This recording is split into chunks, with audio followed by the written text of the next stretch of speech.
Hello everyone, आज के इस वीडियो में हम लोग करने वाले हैं बिहार स्टेट के शिक्षण कला से जो क्वेश्चन आते हैं, जो पेपर 1 और पेपर 2 दोनों के लिए इंपॉर्टेंट होते हैं, उसके पीवाईक्यू से। तो पीवाईक्यू से भी क्वेश्चन आए हैं इस बार के एग्जाम में, तो आपके लिए पीवाईक्यू इंपॉर्टेंट है। तो इसको देखिए और इसके बेसिस पे आप लोग इसको कीजिए। अगर वीडियो से थोड़ा भी हेल्प मिलता है तो प्लीज़ वीडियो को लाइक एंड चैनल को सब्सक्राइब करना बिल्कुल भी ना भूलें। तो चलिए स्टार्ट करते हैं। ये वीडियो मैं दिन में रिकॉर्ड कर रही हूँ, जनरली मैं रात में रिकॉर्ड करती हूँ, इसलिए अगर बैकग्राउंड नॉइज आता है तो प्लीज़ आप इसको इग्नोर करिएगा प्लीज़। ओके, तो आइए देखते हैं सबसे पहला क्वेश्चन।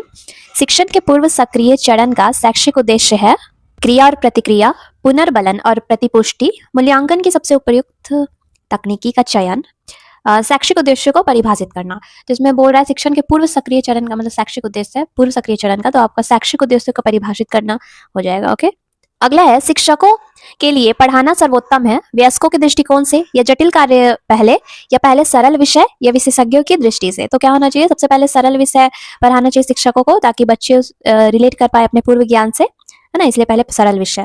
अगला है आप निम्न में से आदतों को आकार देने के लिए किसका उपयोग करेंगे, भावना का, शिक्षण का या प्रशिक्षण का, या इनमें से कोई नहीं। तो देखिए यहाँ पे आदतों को आकार देने के लिए हम लोग यहाँ पे प्रशिक्षण का उपयोग करेंगे ना, ट्रेनिंग का, इससे आदतों का निर्माण होता है उससे प्रैक्टिस करके, है ना।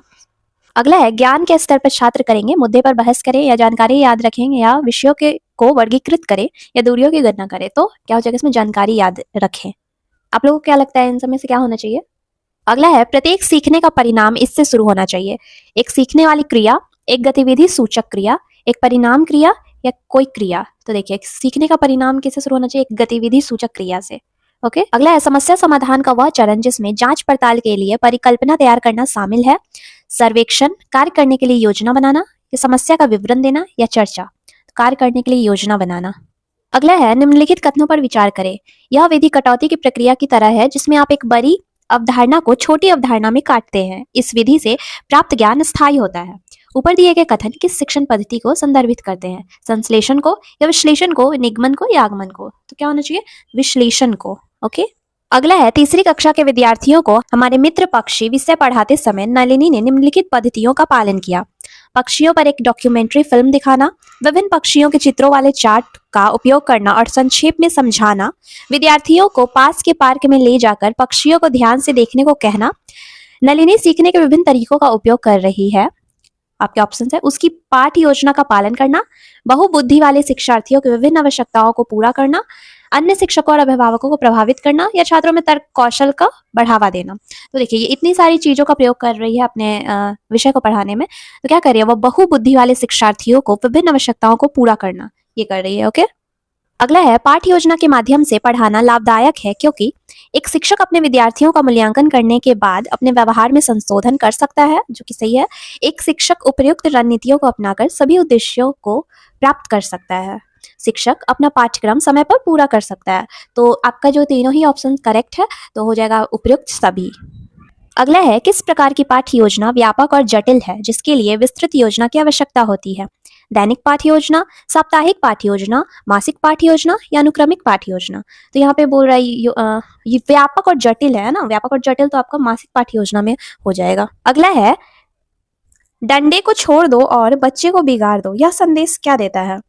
तो देखिए बच्चों को डंडों से पीटा जाना चाहिए, या शारीरिक दंड स्वीकार्य नहीं है, या अवांछनीय व्यवहार को दंडित किया जाना चाहिए, या क्लास में सजा पर रोक लगाई जानी चाहिए। तो देखिए डंडे को छोड़ दो और बच्चे को बिगाड़ दो, इसका जो संदेश है अवांछनीय व्यवहार को दंडित किया जाना चाहिए, है ना, क्लास में जो बेमतलब का जो व्यवहार करते हैं बच्चे, ताकि उस चीज के लिए अगर दंडित किया जाएगा तो बच्चे सुधरेंगे और क्लास में जो है अनुशासन बना रहेगा। ठीक है, अगला है उपकरण एक व्याख्यान को अधिक समझने योग्य और सार्थक बना सकते हैं। एक शिक्षक को शिक्षक सामग्री के चयन और उपयोग में सबसे महत्वपूर्ण किस बात पर विचार करना चाहिए। तो देखिए शिक्षण सामग्री के चयन में पाठ के उद्देश्य, शिक्षण सामग्री की उपलब्धता, अनुदेशात्मक सामग्री का आकर्षण, छात्रों की ओर से रुचि के स्तर। तो शिक्षण सामग्री के चयन में सबसे महत्वपूर्ण जो है किस बात को रखना चाहिए, पाठ के उद्देश्य के अनुसार शिक्षण सामग्री को रखना चाहिए कि वो पाठ के उद्देश्य की पूर्ति में सहायता करते हैं या नहीं। ओके, अगला है SIOP मॉडल का पूर्ण रूप है, तो इसका पूर्ण रूप क्या है, आश्रयित निर्देश अवलोकन प्रोटोकॉल। अगला है कक्षा शिक्षण पूरा होने के बाद ब्लैक बोर्ड को किसी भी विद्यार्थी से साफ करवाया जाना चाहिए, या ब्लैक बोर्ड को वैसे ही छोड़ देना चाहिए, या शिक्षक को ब्लैक बोर्ड साफ करना चाहिए, या उपयुक्त में से कोई नहीं। तो ये उपयुक्त में से कोई भी है, तो ये तो नहीं होगा। तो क्या होना चाहिए, ये शिक्षक को ब्लैक बोर्ड साफ करना चाहिए। ओके, मतलब उनको खुद ब्लैक बोर्ड को साफ करके जाना चाहिए। अगला है, किस प्रशासन में जिम्मेदारी की भावना की परवाह नहीं की जाती?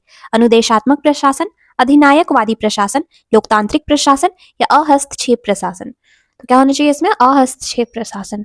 अगला है, स्कूल बच्चों के समाजीकरण की एक ऐसी संस्था है जहां प्रमुख स्थान स्कूली बच्चों का होता है, प्रमुख स्थान स्कूल की दिनचर्या का होता है, प्रमुख स्थान स्कूल की गतिविधियों का होता है या प्रमुख स्थान स्कूल के शिक्षकों का होता है? तो एज यू नो, प्रमुख स्थान स्कूली बच्चों का ही होता है ना। अगला है, निम्नलिखित में से कौन सा सूचना का तृतीयक स्रोत है? पत्रिका, आत्मकथा, इंसाइक्लोपीडिया, ग्रंथ सूची की ग्रंथ सूची। तो तृतीय स्रोत है, तृतीयक, तो ग्रंथ सूची की ग्रंथ सूची हो जाएगा। आप लोगों को क्या लगता है इसमें से क्या होना चाहिए, कमेंट सेक्शन में जरूर बताइएगा। अगला है, सीखने के सुगमकर्ता के रूप में एक शिक्षक की आवश्यकता होती है। 2 महीने की छुट्टी, 1 वर्ष का प्रशिक्षण, पेशेवर और शैक्षणिक उन्नति के अवसर या दुनिया भर में यात्रा करने के अवसर। तो क्या हो जाएंगे, पेशेवर और शैक्षणिक उन्नति के अवसर। अगला है, बुनियादी शिक्षा होनी चाहिए, छात्र उन्मुख या गतिविधि उन्मुख या परियोजना उन्मुखी या ये सभी? तो क्या होना चाहिए, छात्र उन्मुख, गतिविधि उन्मुख और परियोजना उन्मुखी सभी होनी चाहिए, तो ये सभी हो जाएगा। अगला है, यदि उत्तर पुस्तिका का मूल्यांकन पढ़ाने वाले शिक्षक के अलावा किसी अन्य शिक्षक द्वारा किया जाता है तो निम्नलिखित में से क्या होगा? छात्रों को कम अंक मिलेंगे या छात्रों के वास्तविक ज्ञान स्तर का पता चलेगा या छात्रों में आत्मविश्वास बढ़ेगा या छात्रों के साथ अन्यायपूर्ण और पक्षपातपूर्ण व्यवहार नहीं किया जाएगा? तो आप लोग बताइए इसका क्या आंसर होना चाहिए। तो देखिए, यदि उत्तर पुस्तिका का मूल्यांकन कोई दूसरा शिक्षक कर रहा है, जो पढ़ाया गया है उसके अलावा कोई दूसरा शिक्षक कर रहा है, तो क्या होगा, छात्रों के साथ अन्यायपूर्ण और पक्षपातपूर्ण व्यवहार नहीं किया जाएगा, है ना, क्योंकि वो शिक्षक को पता नहीं होगा कि कौन सा विद्यार्थी कैसा है पढ़ने में। डायरेक्ट आंसर कॉपी चेक किया जाएगा और उसमें जो मतलब क्वेश्चन आंसर जो होगा एमसीक्यू लेवल का या फिर ट्रू फॉल्स ये सब होगा, तभी ऐसा हो सकता है। तो छात्रों के साथ अन्यायपूर्ण और पक्षपात व्यवहार नहीं किया जाएगा, है ना। यदि जो शिक्षक जानते होंगे छात्र को, तो वो ऐसा सोचेंगे नहीं इसको पहले से ये आता है, इस बेसिस पे चेक करेंगे, लेकिन दूसरे शिक्षक रहेंगे तो ऐसा नहीं करेंगे, है ना। अगला है, सापेक्ष ग्रेडिंग को अन्य किस रूप में जाना जाता है? निष्कर्ष संदर्भित ग्रेडिंग, मानक संदर्भित मानदंड, मानकीकृत ग्रेडिंग या इनमें से कोई नहीं? तो क्या हो जाएगा, मानक संदर्भित मानदंड। अगला है, निरपेक्ष ग्रेडिंग को अन्य किस रूप में जाना जाता है? तो किस रूप में जाता है, निष्कर्ष संदर्भित ग्रेडिंग। ओके। अगला है, इनमें से कौन सा अनौपचारिक मूल्यांकन नहीं है? प्रेक्षण, परियोजना, रूब्रिक्स या भागीदारी? तो बोला अनौपचारिक मूल्यांकन नहीं है, मतलब औपचारिक मूल्यांकन होगा तो परियोजना। अगला है, पाठ्यचर्या की योजना बनाने और उसे लागू करने में स्कूल से इसका चयन होता है, तो किसका होता है? राष्ट्र का, क्षेत्र का, संस्कृति का या जनसंचार का? संचार का, तो संस्कृति का। अगला है, जागरूकता, रुचि, मूल्यांकन, परीक्षण और अंगीकरण से ये 5 चरण डैश के लिए है, तो किसके लिए? पाठ्यचर्या परिवर्तन या पाठ्यचर्या का गठन या पाठ्यचर्या विकास या पाठ्यचर्या कार्यान्वयन? क्या होगा? पाठ्यचर्या परिवर्तन। अगला है, शिक्षण अधिगम प्रक्रिया एक यात्रा है, मूर्त से अमूर्त की ओर, ज्ञात से अज्ञात की ओर, सरल से जटिल की ओर या ये सभी? तो क्या हो जाएगा, ये सभी हो जाएगा। अगला है, बड़ी क्षमता वाली कक्षा को पढ़ाने वाले शिक्षक के लिए कौन सी तकनीक सबसे अच्छी है? तो आइए देखते हैं, वाद विवाद, विचार विमर्श, प्रयोग, व्याख्यान के साथ समूह कार्य, व्याख्यान और कक्षा नोट्स या स्व अध्ययन और प्रश्न पूछना? तो क्या हो जाएगा, वाद विवाद, विचार विमर्श और प्रयोग। ओके। अगला है, लड़कों और लड़कियों के कक्षा व्यवहार में अंतर का प्रमुख कारण डैश है? क्या है? विकासात्मक मतभेद, शैक्षिक स्तर, नौकरी की आकांक्षाएं या सामाजिक अपेक्षाएं? तो क्या हो जाएगा, सामाजिक अपेक्षाएं, है ना। अगला है, कक्षा निर्देश को बढ़ाने या जीवंत करने के लिए शिक्षक द्वारा उपयोग की जाने वाली वस्तु या उपकरण को किस रूप में जाना जाता है? ऑडियो सामग्री, दृश्य सामग्री, शिक्षण सामग्री उपकरण या गतिविधि सामग्री उपकरण? तो क्या? शिक्षण सामग्री उपकरण, है ना। आगे यहाँ पे देखते हैं, दृश्य श्रव्य सामग्री कैसी होनी चाहिए? छोटा होना चाहिए या बड़ा होना चाहिए या भारी होना चाहिए या ना तो बड़ा होना चाहिए और ना ही छोटा होना चाहिए? तो बिल्कुल, या ना तो बड़ा होना चाहिए और ना ही वो छोटा होना चाहिए, है ना। तो आपका 30 नंबर का शिक्षण कला यहीं पे होता है समाप्त। आगे हम लोग जीके जीएस से जो क्वेश्चन आते हैं वो देखते हैं, ठीक है। माइकल ओ डायर कौन था? तो माइकल ओ डायर कौन था? पंजाब का लेफ्टिनेंट गवर्नर था, है ना। तो इसको हिंदी में क्या बोलते हैं? पंजाब का उपराज्यपाल। अगला है, बिहार का कौन सा जिला सर्वाधिक वन आच्छादित है? जमुई, बांका, कैमूर, हाजीपुर? तो कौन है? कैमूर। अगला है, निम्नलिखित में से कौन सा एकात्मक शासन प्रणाली का उदाहरण है? तो कौन है? श्रीलंका। अगला है, साइमन कमीशन के विरोध में हुए लाठीचार्ज में किस नेता की मौत हो गई? तो किस नेता की मौत हो गई थी? लाला लाजपत राय की हो गई थी। अगला है, भारत ने कितनी बार एक दिवसीय क्रिकेट विश्व कप चैंपियन का खिताब जीता है? तो कितनी बार? 2 बार। एक बार 1983 में और एक बार 2011 में, है ना। ऐसा ही है ना। अगला है खेल के बारे में नीचे दिए गए कथनों में से कौन सा गलत है। यह भाषा कौशल और सामाजिक संबंध सिखाता है। गलत चुनना है, यहाँ पे आप लोग देखिए गलत चुनना है, तो ये सही है। यह उन बच्चों के लिए अच्छा नहीं है जो दूसरे बच्चों के साथ तालमेल बिठाने में कठिनाई महसूस करते हैं। यह खेल कल्पना शक्ति के निर्माण और सोच कौशल विकसित करने में मदद करता है। यह बच्चे के स्वस्थ विकास के लिए खेल गतिविधियां आवश्यक है। तो ये दोनों ही सही है। तो देखिए गलत पूछ रहा है खेल के विषय में, तो आपका हो जाएगा option number B. Okay. Metro railway station बाहर तथा डैश दोनों स्थानों पर होता है। तो आप लोग सभी को पता है भूमिगत मतलब भूमि के अंदर भी चलता है। अगला है कौन से पोषक तत्व हमें काम करने के लिए ऊर्जा देते हैं। तो कौन, वसा और कार्बोहाइड्रेट। आप लोगों को क्या लगता है इस समय से क्या होना चाहिए। तो वसा और कार्बोहाइड्रेट होता है मेनली। अगला है निदान के बाद एक डॉक्टर एक मरीज से कहता है कि उसके रक्त में हीमोग्लोबिन कम है। आयरन की कमी को पूरा करने के लिए उसे निम्नलिखित में से क्या खाना चाहिए। तो आइए देखते हैं। आंवला, हाँ आंवला में आयरन होता है। हरी पत्तियां, सब्जी, इसमें भी होता है। गुड़, तो इन सभी में होता है। तो आपका ऑप्शन नंबर ए ही हो जाएगा करेक्ट। अगला है भारत का सबसे लंबा राष्ट्रीय राजमार्ग कौन सा है। तो कौन सा, NH-44 जो श्रीनगर से कन्याकुमारी तक है। ओके। अगला है चतुर्भुज के चारों कोनों का योगफल क्या होता है। तो क्या होता है 360 डिग्री। अगला है किस ठोस में शीर्षों की संख्या सबसे अधिक है। घनाकार, पिरामिड, सिलेंडर या शंकु। तो सबसे ज्यादा होता है घनाकार में, घना में, है ना। अगले यहाँ पे देखते हैं, बोल रहा है इनका योग क्या होगा। तो इन दोनों को जोड़ेंगे तो आपका आएगा 40 और माइनस का माइनस ही रह जाएगा। जोड़ है, अगर गुना रहता तो माइनस हट जाता। अगला देखिए इसको सॉल्व करना है तो क्या हो, जब इन दोनों को गुना करिएगा तो 160 प्लस 2 162 होगा। अगला है 61 3 मीटर कपड़े से बनाई जा सकती है। यदि इतना मीटर कपड़े का एक रोल है तो इससे कुल कितनी शर्ट बनाई जा सकती है ना। तो 3 से इसमें डिवाइड कर देना है। तो डिवाइड करिएगा तो आपका आएगा 450। ओके। अगला है दिए गए प्रश्न में प्रश्नवाचक चिन्ह के स्थान पर सही विकल्प को चुनें। मतलब यहाँ पे क्या आएगा, तो विकर्ण वर्ग, तो व्यास का किससे संबंध होगा। ठीक है, तो वर्ग में विकर्ण होता है ना, तो व्यास क्या चीज में होता है, व्यास आपका वृत्त में होगा, तो आपका वृत्त हो जाएगा सही, है ना। अगला है, ये सब रीजनिंग के क्वेश्चन है।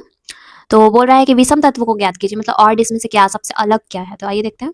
HGF, XWV, मतलब इधर से देखिए FGH, VWX, LMN, OPQ इधर से होना चाहिए, लेकिन ये इधर से है, तो ये सीधा है, बाकी सब उल्टा उल्टा करके लिखा हुआ है, तो यही आपका ऑड हो जाएगा। तो ऑप्शन नंबर डी आपका हो जाएगा करेक्ट।